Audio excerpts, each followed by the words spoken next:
ايه والله يسلم ايديك.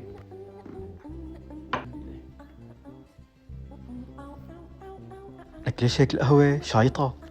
حلوة لازم تكمل الفنجان. بعين الله شو ساوي؟ ان شاء الله دايما. ألف صحة. زيد أخوي زيد، دولي مليان. ليش لا؟ بزعل منك ها. مشي الحال، يلا بس فنجان. انبلينا بفنجان تاني. فهمنا انه انكرمة، بس يعني يزبطوا قهواتهم شوي. بس يلا حاجة تقلنا على الجماعة، لازم نروح.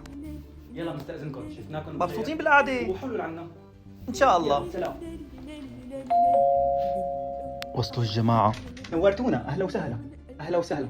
تفضلوا تفضلوا. من هين غرفة الجلوس؟ ايه دغري دغري. شو هذا؟ شاب رياضي.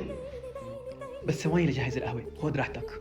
ما منجيب قهوة مفرومة، نحن نطحن قهوة كولومبية تازة غير طعمة وأطيب مع شوية هيل. وطبعا بدها تنغلى وتنحط فترة منيحة على نار هادية، وشموا الريحة اللي بدوب بالقلب. وطبعا ما بتتقدم غير بصبابة نحاسية وشوية حلوى عربي من يلي بيحبوا قلبك على صينية مزيك، وكله غالي للغالي. والذوق ذوق شامي رفيع، والوطن العربي من الخليج إلى المغرب تشهد. الله يسلم ايديك. شنو هذه؟ وايد لذيذ. شنو هذه؟ هذه القهوة مرة طيب. قهوة كولومبية حلو طيب كمان. من عند أفضل محل حلو عربي بألمانيا، محل توفير ما غيره. والله شي طيب، أول مرة بدوق هيك. زيد زيد. ايه تكرم.